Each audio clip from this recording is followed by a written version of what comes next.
Dude Talk. This is the ultimate Final Fantasy podcast with your hosts, Joseph DeGolyer and Caleb Schweiss. This is Ultima Final Fantasy.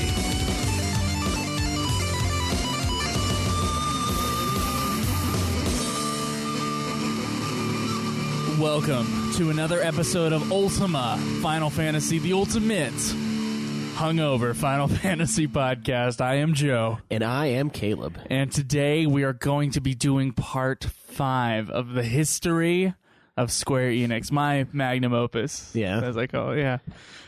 It's your FF12 gameplay footage. That's your... Yeah. So I think that's exactly. what mine is. Yeah.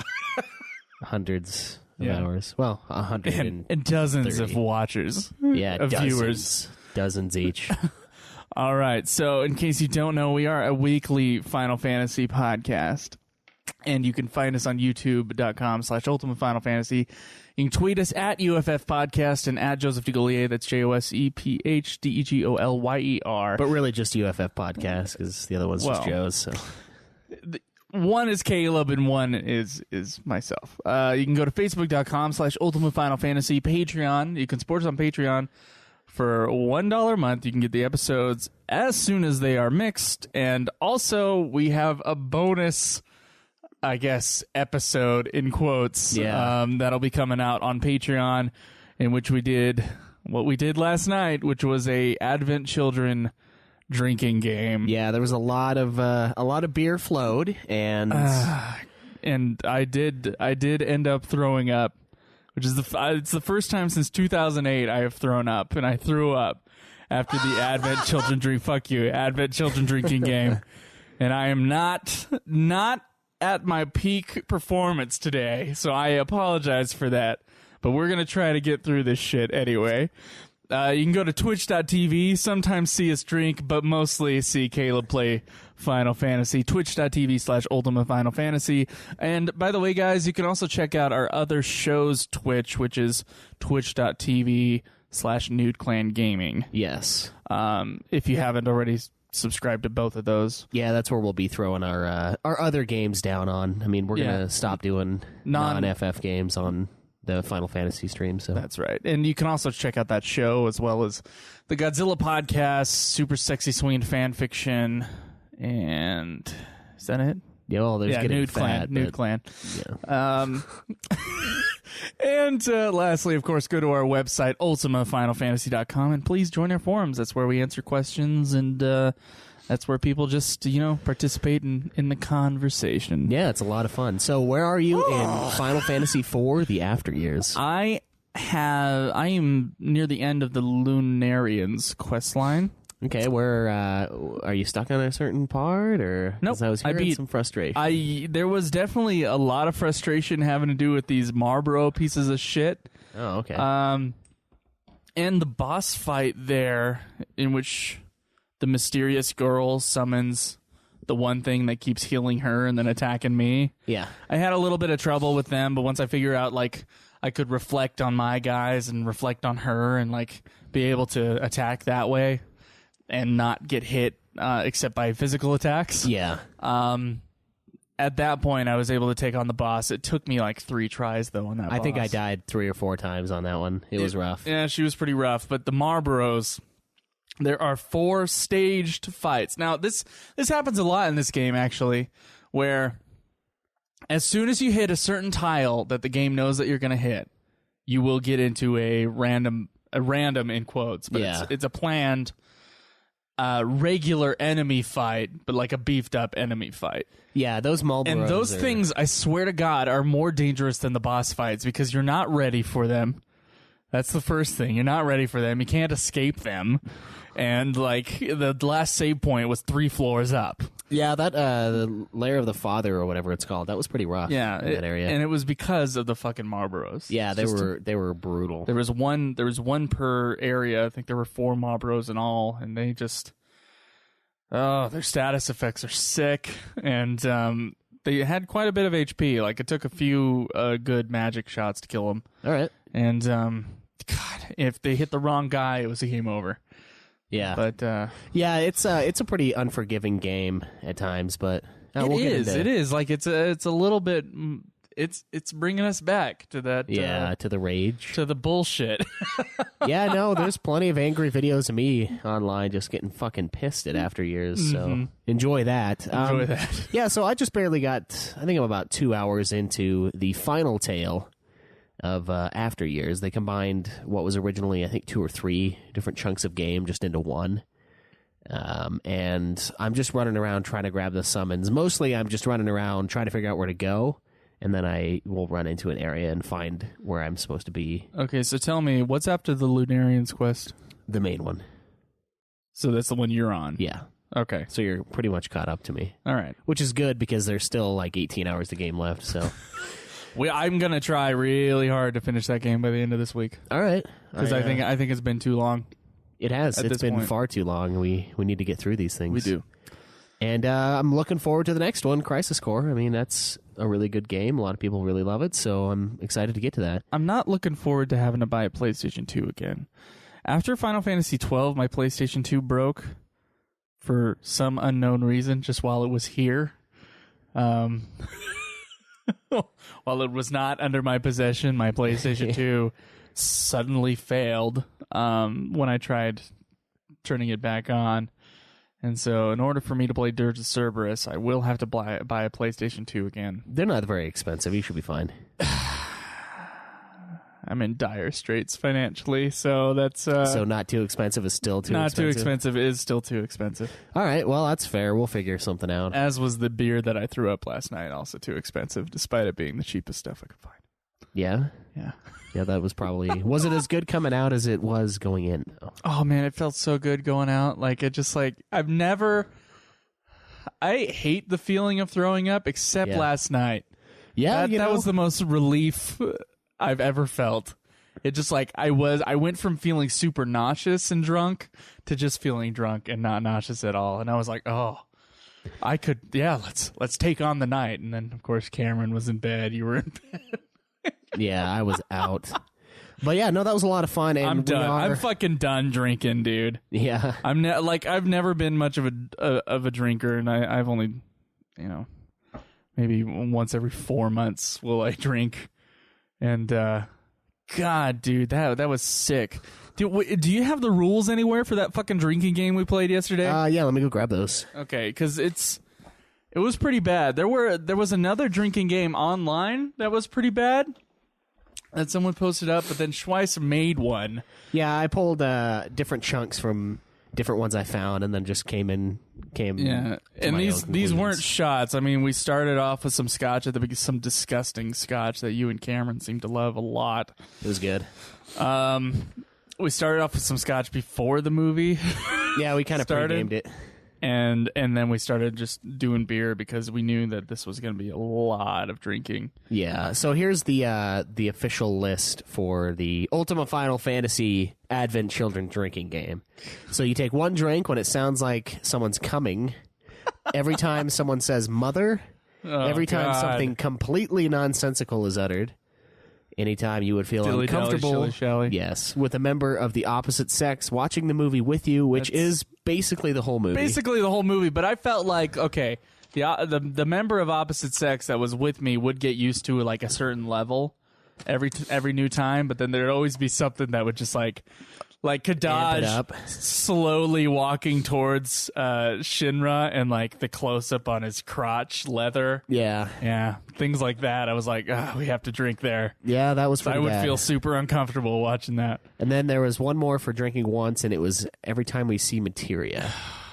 And I had an awesome one that is. We fucked up a little bit. We did, but. It's twice when someone is told to not cry. Don't cry, Yasu. Yeah. And that one was rough. That one fucked us over quite a bit. But yeah, that is the official rules. Yeah, within less than 90 minutes, we ended up drinking seven and a half beers. I stopped though. I couldn't quite finish the 7th one. Yeah. Yeah. I think I ended up doing 8. But it's like 7 beers isn't that bad, but in 90 minutes. That's where it gets rough. Yeah, that's what was really trashing us. Is just the succession of the beers just endlessly. So, Yeah. yeah, that was fun. It was an but- endless chug. It was fun up until nausea. Yeah. Yeah. Yeah, I loved it. I really do get nauseous every single time I drink. I hate... It's bad. I do also hate throwing up, but thankfully I don't normally get that from beer. All right, so shall we actually just talk about Final Fantasy? Yeah, let's talk about some Final Fantasy. You want to do some Final Fantasy news? News. I kind of like your version. News. All right, so we have some interesting news today. Some interesting news, huh? Yeah, very interesting. As opposed to not interesting news. Yes. So, that Theater Rhythm Final Fantasy All-Star Carnival gets its first screenshots. They're just going for the names at this point. It looks exactly like the other Theater Rhythm game. It does. I mean, I was hoping it was going to be like Brazilian Carnival, where it's like a giant orgy feast, but that does not seem to be the case. It just looks like... Yeah, no, it's crazy. It's like this... I don't know anything about this. It's awesome. But, yeah, Okay. So that's... coming out. There's some screenshots to it. It looks like they're in a big field for one of them. There's a ton of different people on the screen. I don't really know what the fuck's going on. It looks like there's 4 players. Well, they're playing music Well, I know that part, but and fighting. yeah, and it should be it'll That's launch the in Japan this Arcade fall. one. Yes. So So who knows if we'll ever see it? yeah, I don't know. And then let's see what else we got. You can get Jacked in Record Keeper in the new event that they have. So if you guys are interested in Record Keeper, I know we said we're not going to do much mobile, but that's kind of a cool little bonus right there. You're getting the jet. What the fuck is that? I asked you earlier. I'm like, there's just these random sounds that keep happening. There's nothing. There's nothing here that makes these sounds. There's no volume coming from any of these fucking channels. Well, after we're done here, I'll turn off the volume on the computer then. All right. Okay, so we have one last piece of news, and That's it? Yeah, this is it. The rest of it was just like, But new metal I band. swear there was more news this week. I think Shinru's going to get mad at us. Yeah? Yeah. Well, I think we should probably not make a big point of it right now, so shut the fuck up. All right, so Thank you, Shinru, for giving us news. the new metal band, what is it? Power Man 5000 claims that a Final Fantasy XIV song is unimaginative theft. So we're going to play it's a battle in 14. It's the Sephiroth Containment Bay S1T7 fight, and we're going to play a little bit of this here. And this is the theme within Final Fantasy XIV. Is that the theme? Okay. All right, where is it? There it is.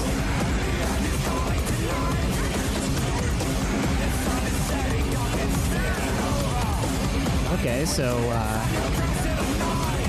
annoying, It's right? sounding like a song I heard on the Tony Hawk Pro Skater 2 soundtrack. Yes, indeed it is, and here is that song.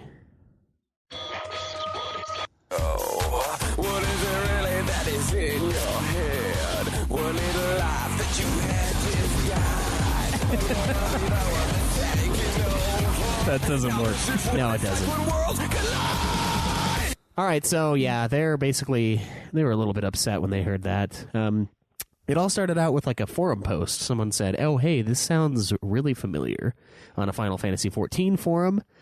And let's see, Powerman 5000 came out with a Facebook post where they said, update, well, here's an update on the Final Fantasy music controversy. Fascinated by the level of interest in this. Opinions range from total agreement to extreme hatred towards the subject and myself. It's crazy.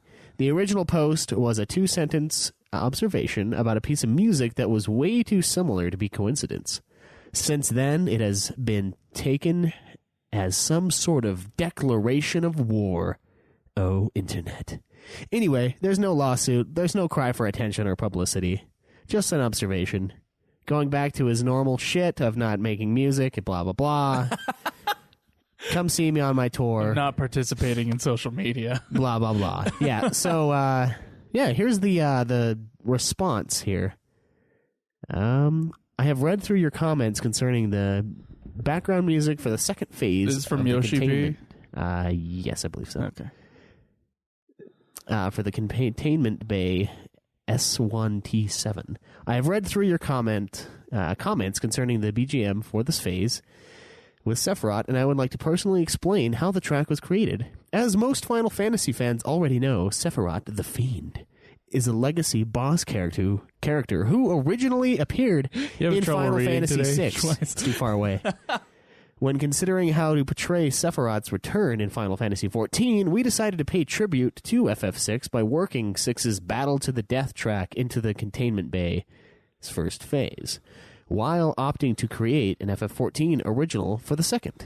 Building upon the motif of Sephiroth as a representation of the World Tree to create this Final Fantasy XIV original track, we further incorporated story-driven themes of death and warped obsession with life, all while utilizing a musical genre, industrial rock, which we believed would provide substantial emphasis to the message. Industrial rock is a popular genre that can be further divided into numerous subgenres. No shit. Countless songs from these genres have been released worldwide, and I have been made aware of an allegation regarding similarities between an existing track and the track created for the second phase of the Containment Bay S1T7. However, track composer Mayoshi Soken has also stated to me that he was unaware of the track in question while working on this Final Fantasy track. We hope you continue to enjoy Final Fantasy XIV battle content. All right, so essentially it sounds like they have no idea. They didn't really know that it was a similar track, yada, yada. I mean, I don't know. Honestly, when you started playing it, I thought it was the track that Power Man 5000 had done and that 14 had taken it over. Because I was sitting somewhere else in the room and you were like looking through the stuff. And I was like, wait a minute, what? Well, what you said was all their songs sound the same. And I was like, well, this isn't Power their Man song. 5000 songs do sound the same. Yeah, they do. And so I thought it was a Power Man 5000 song. And then you were like, no, this is the song on FF14. This is the song that apparently ripped him off.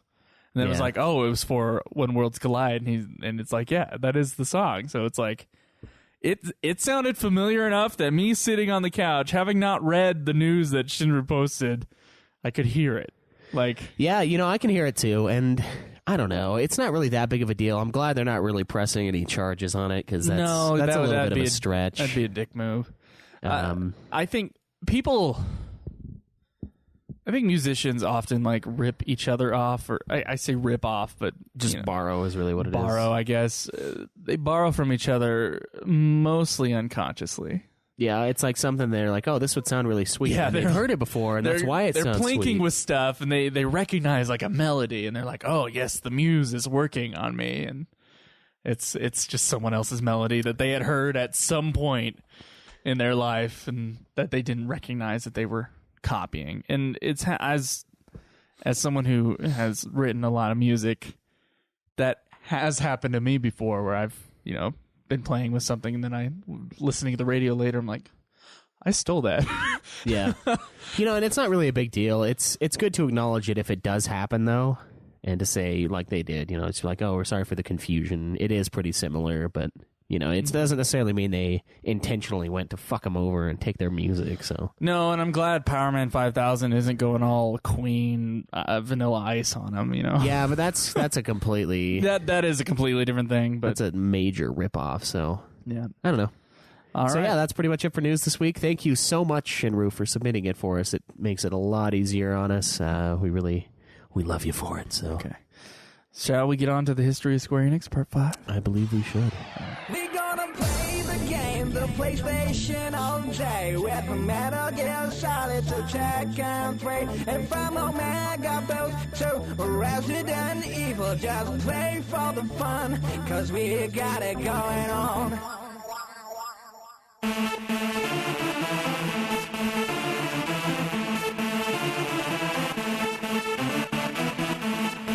All right, so tell me about Square Enix. Square Enix in 1996. All right, so last time we talked about the golden era of the 2D RPG, but it's 1996 in our timeline now, and that can only mean one thing. And what is that one thing, Schweiss? Chrono. No. Oh. It's the third. We already talked about Chrono. I know. It's the third dimension. Oh, my God. Yeah, so up to this point in time, everything was flat. There wasn't the 3D. It didn't exist. Square-Enix. Not in Square or Enix. Square-Enix here, or Enix, I guess, created that third dimension that we all enjoy today. No, they didn't. Oh, okay. They didn't. It was id Software a little bit, and I'm sure other true. It was other technological advancements, which I don't really know that much of. But how did Square get to the third dimension? How did Enix get to the third dimension? We're gonna have to spin back the clock about 10 years from 1996. Okay, so the PlayStation. We're not alive yet.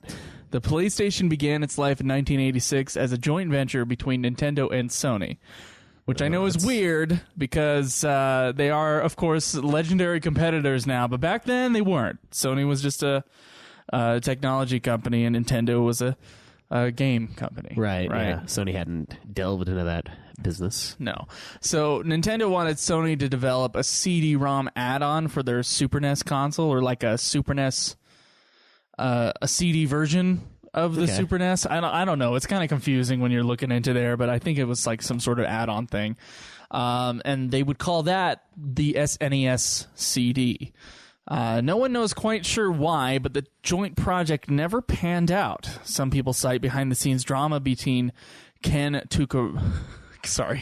Kutaragi, who some dub as the father of the PlayStation, and apparently there was some back-channel dealings with their technology and Nintendo, and he was almost fired for it. But either way, Sony and Nintendo's partnership would be over for now, and Sony would take the technology used on the SNES-CD and use it to develop their own gaming console. Oh, so they kind of used this thing that they were partnering up with Nintendo with, and then they decided, like, you know what? Yeah, maybe we should not deal with Nintendo, and we should do our own thing.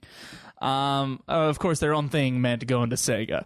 Sony briefly went to Sega to help develop the CD Center technology, but Sega refused to help them develop the PlayStation. Apparently, one of the guys in charge of Sega wanted to do it, but then the board of directors vetoed it. Idiots. Yeah, mistake. And Sony was then left to their own devices. So Sega wouldn't have them, and they didn't want to deal with Nintendo. Right. Sony's PlayStation, which, by the way, at the time, the PlayStation is 2 words, play and station, was announced in 1991, and it was still made for Super NES quality technology, basically, that 2D sprite sort of thing. Okay. Because of this announcement, Nintendo filed a lawsuit on the claim that Nintendo still had the rights to the name PlayStation, 2 words. But as all the tech used was Sony's. The judge, apparently, who dealt with this, refused Nintendo's injunction. They wanted to get all their equipment, but he said no. Okay. But following the lawsuit, Nintendo tried to get Sony under their wing various times, and various deals with Nintendo were made and broken, and Sony, wanting to be free of Mario's litigious grasp, did the only thing they could to get Nintendo off their backs. This is kind of ridiculous. They changed the console from having the name PlayStation, 2 words, to PlayStation, 1 word. Oh. Yeah, that little thing. You got them off the hook, I guess. That's pretty weak. Yeah.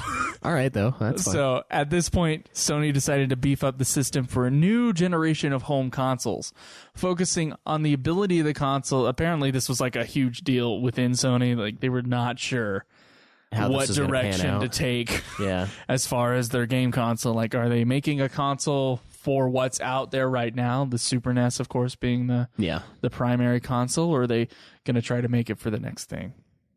So Sony decided to have their system be able to render 3D polygons as opposed to just 2D sprites. So they were working on that. That's a big jump. In December of 1994, the PlayStation console was released, selling 2 million units on launch and officially kicking the 5th generation of video game consoles into high gear. Sega's system, the Sega Saturn, sold 1/10 of the PlayStation from just 2 months before. So the Sega was released, the Sega Saturn was released in November, PlayStation December, and PlayStation kind of rocked it. With this, CDs were in, Sega was out in a way, and the new and a new console juggernaut was on the scene. Of course, Nintendo would be back with a vengeance with their own 5th generation gaming console, the Nintendo 64, which was released in June of 1996, and would prove to be the defining system of the late 90s. Sure, Sony had their fancy new CD technology, but Nintendo had the brand and was already the publisher for many iconic games and game developers, including Square-Co. Schweiss, where do you where do you reside on your PlayStation versus Nintendo 64? PlayStation's better.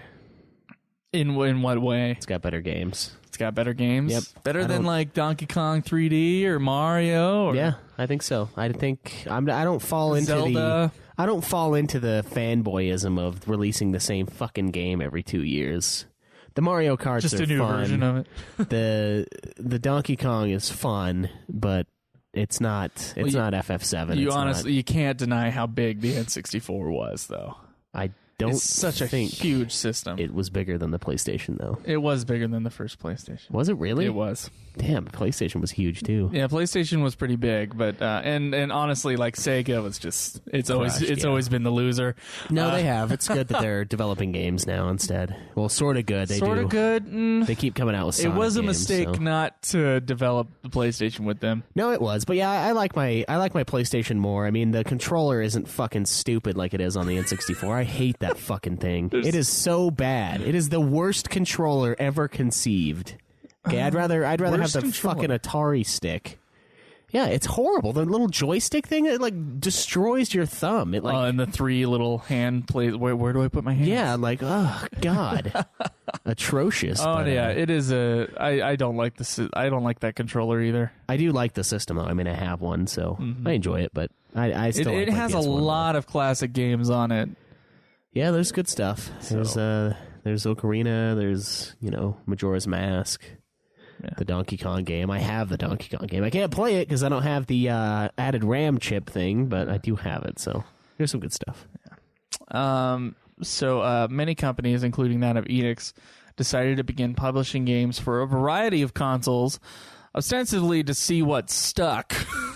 And initially published games, remember that Enix was a publisher and not a developer, and initially published games for all 3 major systems from 1996 to 1998. They gave Saturn the game, and I'm sorry, there's no information on these games, and these titles are rough, so if you'll excuse me. They gave the Saturn console the games Nanatsu Kaze no Shima Monogatari and Ninpenman Maru in 1997, as well as Riven, which is the Japanese version of the sequel to the hit game Myst, and Nihon Daihyo O Chimu no Kantoku ni Narao in 1998. Oh, okay. Real fucking long titles, by the way. Yeah, those are household names. There's just no information on those games, so apparently, like, the Sega wasn't a big hit for them. But the they were still Saturn. trying to play it peacefully. They're still giving games to each different. That's true. console. And That's Enix good. also gave a go on the N64 with the games Wonder Project J2, Koruro no Mori no Joset. In 1996, which is kind of a weird culty anime story life simulation game. Is it like The Sims but anime? No, it's not like a sim game. It's like there's a person on the screen and there's like a story. Dude, it is weird. Like, I was reading the Wikipedia page for this game and it made no sense to me, and I had to look up video footage to understand like what the fuck it was talking about. So I would look it up if you want to. It's Wonder Project J2. It's a Japanese game only. Just don't worry about that. And the game Mischief Makers in 1997, which is a side-scrolling platform game developed by Treasure and is often seen as a forgotten N64 classic. So apparently Mischief Makers is a lot of fun on the N64. Never heard of it. No, neither have I. Today. But yeah, it is seen as like a forgotten like gem, which as I've been going through the history of both these companies, like Enix seems to put those out a lot. Yeah. Of forgotten gems. Maybe they just have control of the wiki page. They're like, oh, it was a gem. There you go. Let's add value to this. We've got 40,000 copies we found. Well, in a wiki's the only shed. thing that has information on some of these games. Yeah. My only assumption is that the games didn't sell all that well on either the Saturn or on the N64 for Enix. And after 1998, Enix would publish exclusively on the PlayStation, but we'll, of course, get more into that in Part 6. Now, what about Square? What about them? Square's transition to the 5th generation of consoles would be much more tumultuous, as you guys have probably heard from the Final Fantasy VII review episode. Oh, yeah. And as we'll see with the development of that game, Final Fantasy VII, which we'll save for next time on the history of Square Enix. So, yeah, the Sony Nintendo war is only going to get worse with Square Enix's biggest hit of the 90s. Or Square's, I should say. Not necessarily Enix's. Are you having trouble over there? I'm sneezing. You're sneezing like Why do you crazy? got to point everything out? Because otherwise the listeners are going to hear they're going to hear all these sounds and they're not going to know what the fuck's going on. Yeah? Yeah, so I do like to point this out. Yeah, I know this. All right, yeah, no, that's interesting to see, and we will definitely touch base on that when we get to it. You want to get to some questions? You know what? I was actually thinking of not, but I don't know.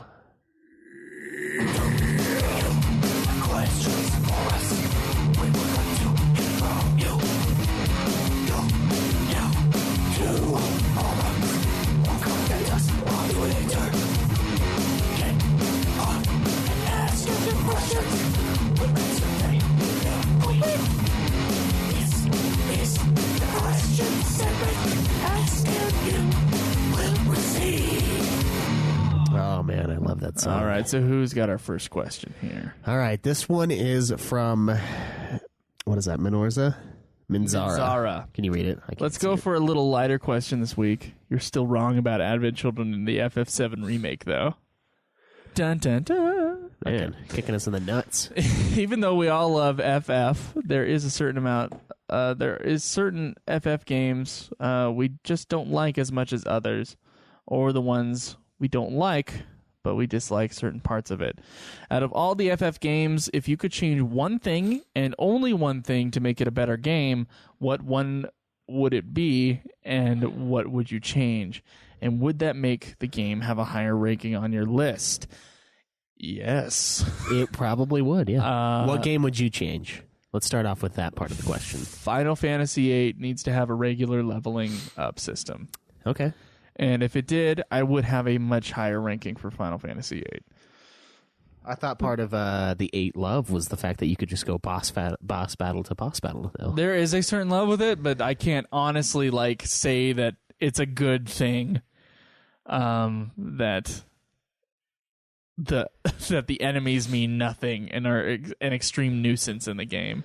Yeah, that's true. I mean, it essentially makes the random battles way worse than they ever were before. Yeah, and, I would change two things in FF8. I would change the soundtrack also. And it's not necessarily that the songs are bad. I was thinking about this. It has to do with the tone of the instrumentation, I think, more than anything. Because I've heard remixes of Final Fantasy VIII pieces, and they're awesome. Yeah. But the way that they sound in the game just doesn't work for me. I mean, besides Eyes on Me, that thing needs to be shot to hell. Yeah. Well, I'm sure we're wrong about that, too. Oh, yeah, well, whatever. But mostly, yeah, the gameplay of Final Fantasy VIII, it would be a lot higher up on my list. Is there one in particular for you? Yeah, the ending of FF4. I know I go off. Would you not have the wedding scene? No, I would remove that. I'd leave everybody dead, and yeah, make the sacrifices actually mean something. I would change that, or I would remove Vaughn and Pinello from FF12, make the story revolve around Bosch, and FF12 then becomes way better. Okay. So either of those two. I know we're only supposed to choose one, but it's kind of tough because after years, a lot of the stuff at the end of 4 comes into play, whereas FF12, there's really no excuse for those two characters. So toss up. What is the forum saying? Gabranth is saying that he wishes that every single one of them had a new game plus. There are times with FF7 where he'd like to have most of his weapons and materia just so he can run through and relive the story. He doesn't really like using cheats, but he has on the past third and fourth playthroughs. And he says, I think if I used what I earned in the game, it just becomes nerfed and it's not cheating and I earned it. So. Yeah, but you could say the same thing about using the cheats, because once I actually get to play the FF7 remaster on PS4, I think I am going to play it with the cheats on. I think I've changed my mind. Shinner agrees with me. He says the FF8 battle system, drawing, leveling up, that needs to be changed. Or fix the FF2 battle system and make it work right. Apparently they did fix it. Yeah, for iOS. And I say that in quotes because I don't actually know if they fixed it. But I know it's different for iOS. So I don't know, Shinru. Play the mobile versions of FF2 and tell us if it's any better. Yeah, give us an idea on that. So Chocobo Chica says, yeah, I think Gabranth had a good one too. New game plus on every game, and I'd easily do multiple playthroughs of an FF. For her, she'd have to go with the way the story was told in FF13. I don't have any huge qualms with the story itself, besides it being a bit confusing. The sticking points were that the data log / telling the story across days in non-chronological order / throwing a ton of jargon out at once, very bad at that, really made it a bit much. As for it changing my ranking, yeah, it might. The story was really my biggest gripe about FF13. All right. That's fair. Minzara decided to answer their own question. He says, it's a he, right?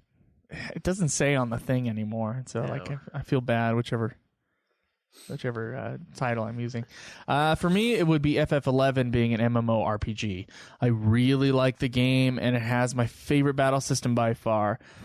Speed it up a little, and it's perfect. Okay. If they changed it to a single-player game, it would be able to focus on the story more. Maybe add an overarching villain to all the game stories. The game is so massive, and the story after the rank missions is really good, which is, of course, all that we went through. Stopped, yeah. But we will be going back. So yes, we will. We'll see if your claim is correct, Minzara. I think it would be an awesome single-player game. I agree. I think FF11 single-player, I think maybe someday it might happen. Have you played Final Fantasy 12? Because FF12 is sort of... That's pretty much what it is. It's sort of all of those things combined. Mm-hmm. You want to just go to the next one? Yeah, this one's about the song Stolen. Out Chillin' is asking about the Stolen song. Yeah, which of course we covered in the news section, so thank you for the question, but we will move on. Mm-hmm. All right, so Sephiroth in an FF7 party, also brought to us by Out Chillin'. I was just looking up things for my 100-point rating sheet, which is an epic thing it created, and have an area for NPC. It made me think, what would you guys think of Sephiroth joining your party after the end of the FF7 remake, allowing him to help finish side quests and platinum the game? I think I remember a PC hack that lets him in your party, like a new Sprite or whatever, or Vincent or something. Personally, he would love it. I don't know if it would have any place in the game, although people that like hack into the game and do that, I mean, certainly it's kind of funny to see that. I don't know, Schweiss. I don't know about that one. I don't know. What would the purpose of it be besides just being a visual, sort of funny, quirky thing? I don't know. I mean, if they add any sort of story element to it, I would be totally against it. If it's just a skin, I mean, I'm sure they're going to have shit like that anyway, because they're probably going to add like they kill Sephiroth and then they cut off his skin and like Cloud puts wear it as a suit. Is it like like Silence of the Lambs with the with the face? Yeah. I don't know. I would be fine with it as just like a costume, like you just wear Sephiroth's outfit. I don't think I'd be okay with Sephiroth being in the party. That seems kind of seems like a stretch. And I mean, if he's part of the story, there's a big problem because that switches it up. If he's not part of the story, then what's really the purpose other than aesthetics? So why not just have his outfit unlockable? But let's see what others say on the forum here. Cloud says, respectfully, I would hate it. Sephiroth is the bad guy. Having him join you in any way would de-deify things about what a horrible, evil, hateful, yet amazing villain. I know it seems like a fun idea, but it would be reviving Eris. It would just destroy the weight of the event. Rather, just have an expanded section in the past about Mount Nibelheim. That way, you can play as Sephiroth in a way that doesn't destroy the story. Minzara says, I prefer a DLC or something with Sephiroth as the main character, like what is said above. He was a villain, so he shouldn't be in your party. Yeah. Shinru says, I'd rather have them let you play as Sephiroth during the Cloud flashback sequence. I could see that working out just fine. As opposed to him just doing his battle thing. Yeah, as opposed to him doing his own deal. Chocobo Chica says to Shinru, I always thought that would be I always thought that would have been fun. If you've ever played Airgaze, Sephiroth was a playable character. That whole game was mostly forgettable, at least in my opinion. I've still kept it, though, and we will actually be playing that in the future. Yes, we will. Yes. Krenital says, I'm with Minzara. Having him a DLC would be better, specifically if we could do his entire backstory. That is something I'm in for. Yeah, that would be a lot of fun to play through his entire, his life, essentially, what's taken place. All right, so Out Chillin' responds to Cloud with, I think the difference I feel with him compared to other villains is the fact that he wasn't always bad and was an idol to Cloud, but I do see your point. I can see how having him in the party defeats the purpose of defeating the ultimate villain god. I think playable as a flashback would be good, or in DLC. I would just like to have him in battle and wielding his Masamune. That's a good point. Yeah, so I do think that would be pretty bitchin' if they came out with a little DLC where we could play as him, do his little storyline, and just have a lot of fun. I think that'd be great. All right, Swash. Do we have any? Swash. Dude, I'm having trouble, man. That fucking last night has put me into this zombie stage today. Yeah? Having serious issues, man. Let's do some iTunes reviews, shall we? We shall. Okay.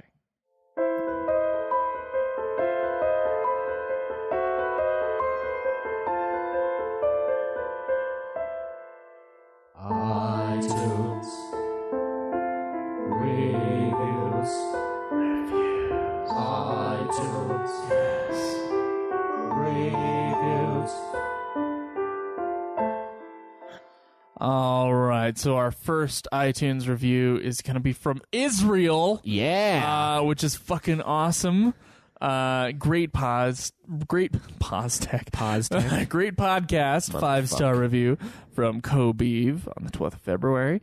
You guys inspired me to play through the entire series. I do have awesome. 2 kids, so this will probably take 2 or 3 or 10 years, but still, love the podcast. Keep up the good work. Thank you very much, Kobev. Thanks. Yeah, I was pretty surprised when he told me that we had a review from Israel. I was like, what? I was surprised too. I think I might be more surprised for that than the Taiwan one. Yeah, I agree. It's crazy. That's much more surprising. I don't think I ever expected a review from Israel. That's cool. All right, so we have a 5-star review here from North America titled "Great" with a space and an exclamation point by Crow2323. While they totally trashed my favorite game ever and my favorite Final Fantasy game ever at the same time, they gave me so much insight on how to play it better that it turned out to be really constructive. I think I know which game he's talking about. I will never play that game the same way again. So, while they may be fanboys at heart that love to critique things, never before has fanboy complaining actually been good advice. The sound quality is also really good. I have never listened to another podcast about Final Fantasy, and now I never will. Good. Yes. Welcome. Thank you very much. Okay, is this the one? Yes, this is the one. Okay. The one, Wilson64M. The one. And we're going to read it twice. So last week we said we forgot a review, and then I thought it was the Magnum review, but it turned out to be the Wilson64M review. We're going to read this twice? This is a long review to read twice. I don't care. How about we just officially say this review following times 2, and you can read it twice in your head. Okay? Wilson, We are reading this right now. A great nostalgia fix, 5 stars, by Wilson64M on the 8th of January, 2016. I recently decided to revisit a very important part of my childhood, Final Fantasy VII, in anticipation for the PlayStation 4 remake. Alongside this, I decided to seek out a FF podcast to fill the hour-long journeys to and from work. That sucks, dude. That really sucks. That's appropriate. I wasn't really sure what I was expecting from an FF podcast. Podcasts I've listened to in the past have been a mixed bag for sure, but this delivers everything I could have wanted and more. The idea of replaying the series one game at a time and retrospectively viewing each title is genius. It really delivers a sense of narrative most podcasts lack and is a good device for promoting listener engagement. A massive plus is that each episode is very well structured. Granted, at first I was a little unimpressed. I decided to begin with the episode focusing on FF9. Oh, boy. Although I am currently replaying FF7, my favorite game of all time is actually 9, and I knew that their opinion on the title was make or break for me. At first, I was a bit disappointed by their somewhat jumbled recollection of 9's plot. Somewhat. They seem to glance over more important details, get some names wrong, and mix up some plot points. However, I stuck with it and soon found myself in nostalgia heaven. The two hosts really make the podcast what it is. They don't just simply geek out over FF. They analyze it. Sorry, what does that say? Well, it's all fucked up. It's a typo. They analyze it well and aren't afraid to be critical and disagree with mainstream opinion. The most important thing is their love for FF shines through. The shine. Yeah, the shine. And they are far from know-it-all elites, as we have been told. Yes, very far. They clearly love their listener base and support their podcast with forums, too. Since first stumbling onto this podcast, I've since listened to the episodes relating to all the games in the series I've played. I'm now looking forward to listening to reviews of the games I haven't played and deciding upon my next FF adventure based on the co-host's opinion. Keep up the good work, guys, and enjoy the grind. That was a really fucking good review. No wonder he was mad about us missing that. Yeah, he poured his heart and soul into that thing. I can tell. That was an amazing review. Yeah, thank you, guys. Please leave us a review if you haven't already. It really does help the show out. I mean, it bumps us up in those rankings in iTunes.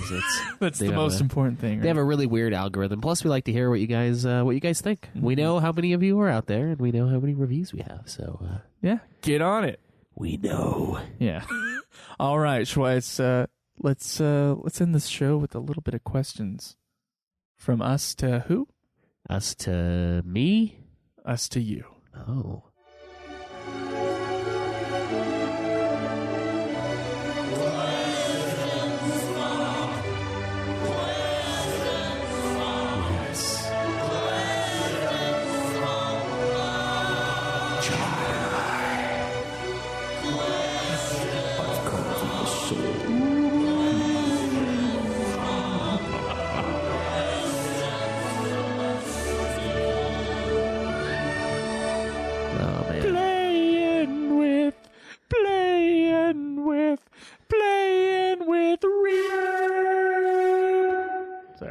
Jesus Christ. All right, so last week we asked you guys to tell us what led you to your first Final Fantasy game. Mm-hmm. This is a fun one.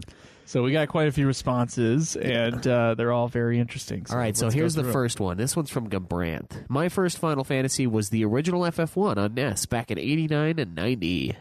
My dad used to be a big gamer, so no surprise that my brother, sister, and of course myself, became one as well. In fact, he's beaten every FF, finishing with FF 12 and excluding 11.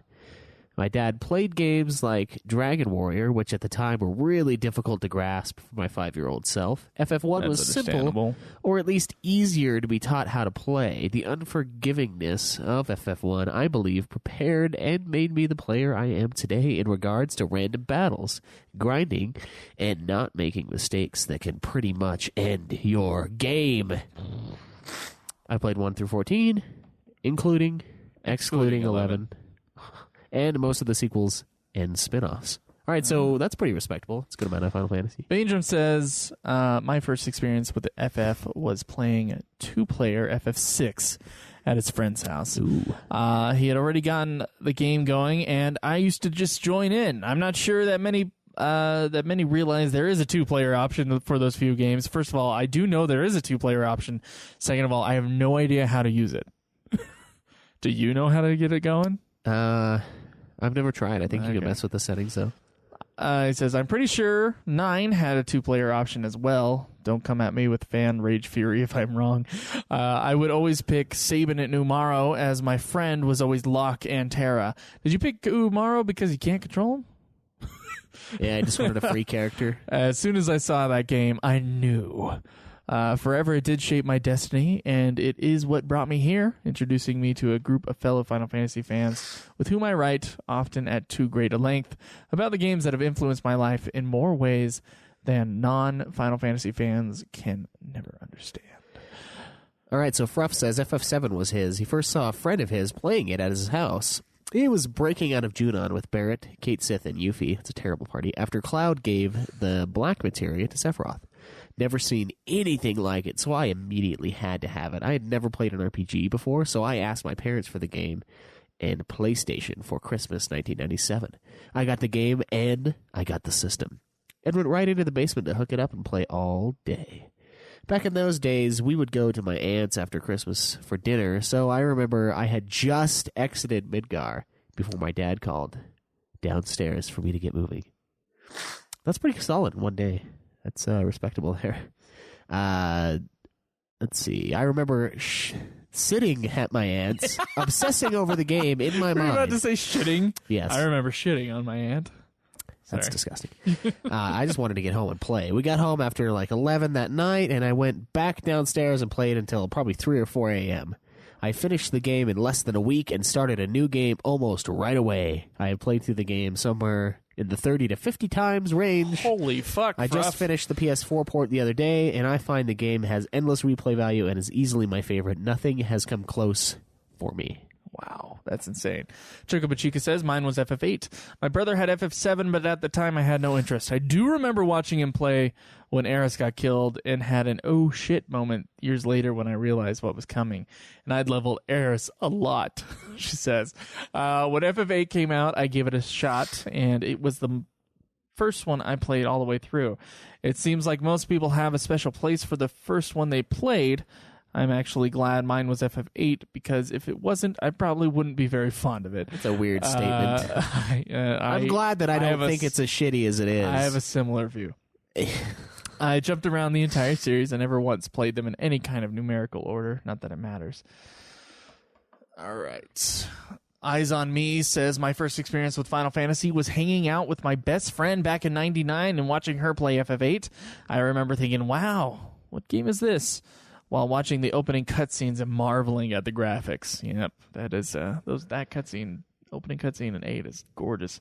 Oh yes. I soon picked up the game for myself, and thus my love for all things Final Fantasy related began.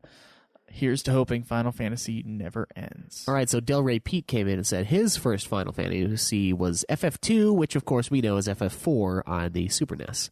I bought it as a young kid in the early 90s from an electronics boutique for $60. Good God. I was in love with the game from the beginning, the world, characters, and story. Then I got to the point of the game where my entire party died. Or so I thought. I was so upset that all the characters I spent the time grinding with were killed off that I quit the game. Then a few years later, I found out that they didn't really die, and I replayed the game. The first Final Fantasy I played to completion was FF7, and it is the one that I continue to play the most. Shinder says, the first FF he played was FF1, Friend's House. It felt very magical and fantasy-like, a game that you could just get lost in and lose yourself in the world.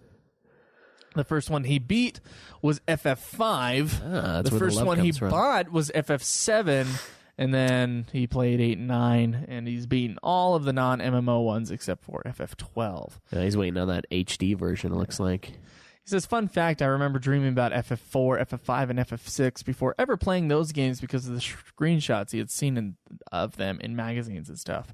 It's like the FF games were calling to me. So when I finally started playing them, I felt a deja vu of sorts because I had dreamt of certain images from the game so much, even though I never played them. That's pretty cool, man. Yeah, that's strangely obsessive. All right, so Cloud says FF1 because he had an S, and I was a kid, so I played what was in front of me. Love was rekindled with the FF7, the next FF game I played. Never had a Super Nintendo. FF7 was sufficiently awesome that I became a fan of FF evermore. All right, Wanabe. It's a great one. This is Probably this wannabe, but Wannabe? Okay, yeah, that's Wannabe. yeah. Sorry, Wanabe. Wannabe. I found the FF series back in high school in the late 90s. A guy I knew was selling a bunch of SNES games to save up for some dumb thing.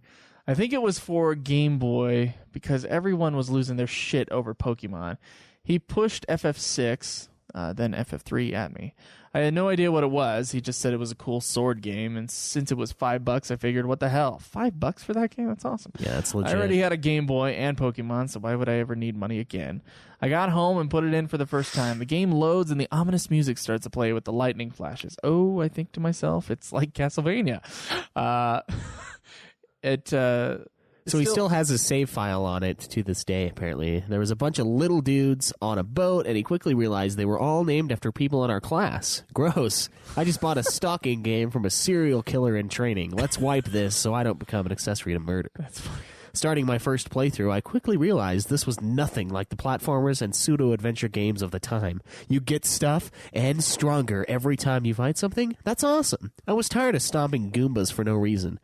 But I can commit genocide on cave rats all day and get shit for it? This is awesome. So I spent hours running through the caves of Narsh, blasting rats and Vespers with my robot armor. Okay, maybe not hours, but it seemed that way. Why not? Nothing can kill me in my awesome armor, and that weird little cat dude just told me about save points, so I can just keep running over, and I don't have to worry about losing anything. So that's what I did. I kept running over to the save point. Ding, my shit's safe. Ding, safe again. Little did I know that I missed the part about actually saving. It made the noise. It must be working. So, Oh my god. So after I had deemed the that rat sucks. population of Narsh under control, I decided to see what else the game had to offer. Oh, look, a giant snail. And it has its own music. That's cool. Kill that, move on. My armor dudes get obliterated. The girl has a stroke. Now I'm by myself. Shit. That ice pop took my armor. Fuck him. I'm getting that shit back. It's going to be in this cave somewhere. I run around trying to find it. Another save point. Ding, ding, ding. Then I run out of MP. Then HP. Damn. Game over. That's okay. I just dinged. So I go to reload. Wait, it's still just the people from school. Where's my chick and her power armor? Damn. No wonder he sold the game. It's messed up. Well, let's try one more time. If it don't work, I want my $5 back, because maybe they might make another Pokemon someday. I run through, leaving the rats to procreate in peace this time, and get the little ding light again. And then there's that white dude. That's when I learned the error of my ways. You had to save from the menu. After that, the rest is history. I've been hooked ever since. That's pretty awesome. Yeah, that was a good one. That's pretty awesome. All right. Out Chillin' says, I remember watching my brother and friends play FF1 when I was young. I feel like I played it because I liked going through the original Nintendo Power Guide. I also remember the classic battle system. I also remember playing FF Adventure on the Game Boy, but don't remember whose it was. The first that I definitely remember playing was FF Mystic Quest. I still love that game and play it from time to time. I like the music and the graphics and remember liking the battle system since it was looking up and not to the side. Ooh, that's rough. All right, so Q Dizzy said, I was born in the 90s, so the first FF game I remember seeing was the SNES FF3, soon after the Schlamalong twist. It was actually being 6. So at 5 to 6 years old, I would force my older brother to let me control players during the fights when he did all the storyline stuff. 2-player was pretty awesome. Once available, I always chose Umaro and Go-Go. Still 2 of my favorite characters in any FF game for some reason. But I was too young to really get into it then. 7 was my first true love, and I will always hold a special place in my heart for that one. And count him as someone who's incredibly excited for the remake. Nothing past 10 has ever really been able to hold his attention. He's very excited for a new take on a tried and true story and the game that essentially got him into gaming as a whole. Not even just the Final Fantasy series. And that is all. So that's all our responses from last Yeah, week. that was a pretty good one. Yeah, it's cool hearing the origin stories of our listeners, of our forum members. Yeah, and then also hearing that they've played the game 1 billion more times than us. Isn't that interesting?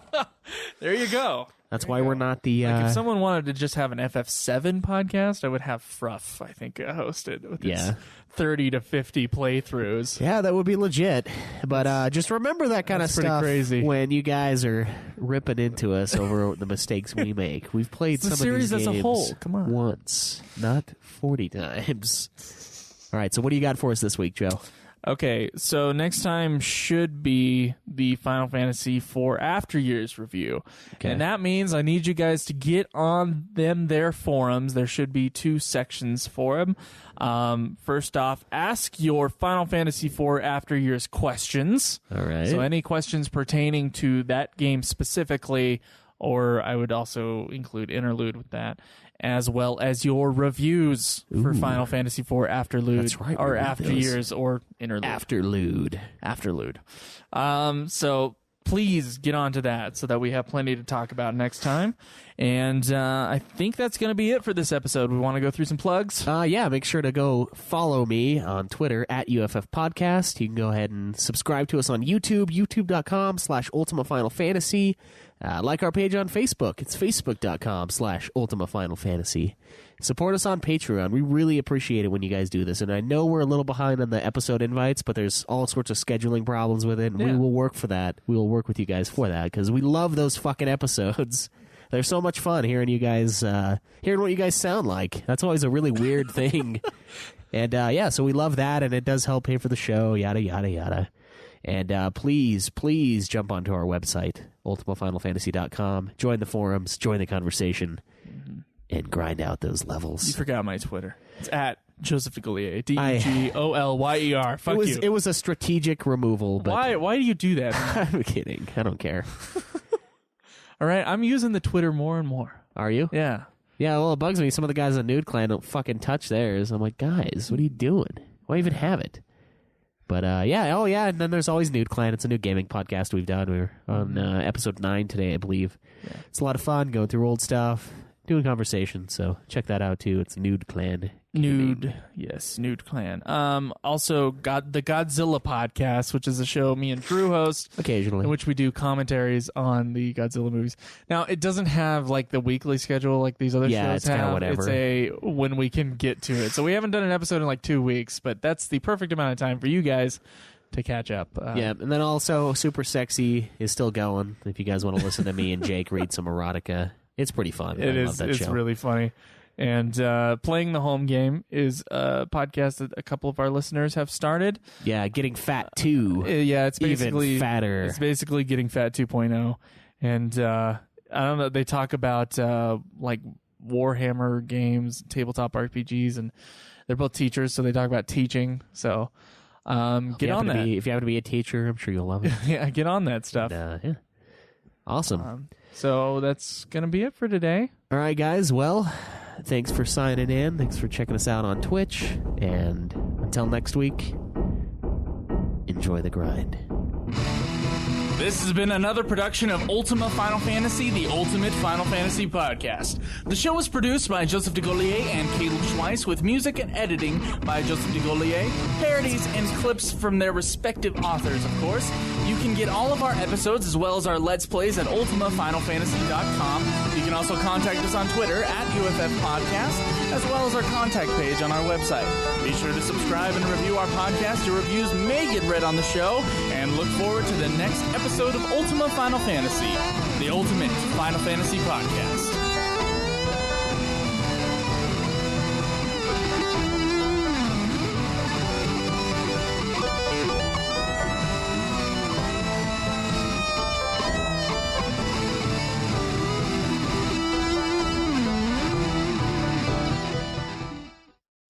Joseph DeGolyer and Caleb.